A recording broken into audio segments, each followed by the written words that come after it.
Hi, idli மாவு இருந்தா இந்த மாதிரி செஞ்சு கொடுங்க. குழந்தைங்க எல்லாம் சூப்பரா சாப்பிடுவாங்க. நல்லா டேஸ்டாவும் இருக்கும், வித்தியாசமாவும் இருக்கும். அதுக்கு ஒரு 2 முட்டை எடுத்து உடச்சு ஊற்றிக்கலாம். கொஞ்சமா பெப்பர் போட்டுக்கோங்க. இதுக்கு தேவையான அளவு சால்ட் சேர்த்துக்கோங்க. நல்லா கலக்கிக்கணும்.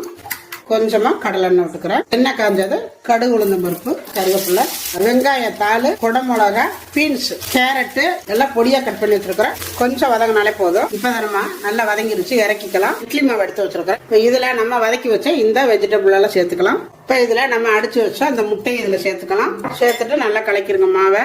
இங்க பாத்தீங்கன்னா பனியாரக்கல் அடுப்புல வச்சிருக்கிறேன். இப்ப இதுல கொஞ்சமா எண்ணெய் விட்டுக்கோங்க. சுத்தி கொஞ்சம் கொஞ்சமா எடுத்து மாவு எடுத்து விட்டுக்கோங்க. இதுல நம்ம முட்டை சேர்த்துறதுனால கொஞ்சம் அரைக்குழியா ஊத்துங்க, இல்லாட்டி மேல வந்துடும். இப்ப வெந்துருச்சு, நம்ம எடுத்துக்கலாம். பாருங்க, 2 சைடும் நல்லா இந்த மாதிரி வெந்து வந்துடும். வெங்காயம் தக்காளி சேர்த்து பச்சையா சட்னி அரைச்சு வச்சிருக்கிறேன். சூப்பரா இருக்கும். கேக்கு மாதிரி இருக்குதுங்க. சூப்பரா இருக்குது. இட்லி மாவுல அவ்வளவு அருமையா இருக்குது. இந்த மாதிரி நீங்க குழந்தைங்களுக்கு, ஸ்கூல் குழந்தைங்களுக்கு எல்லாம் செஞ்சு கொடுத்தா ஸ்கூல்ல போய் நல்லா சாப்பிடுவாங்க. இதே மாதிரி நீங்களும் செஞ்சு பாருங்க. டாடா பாய்.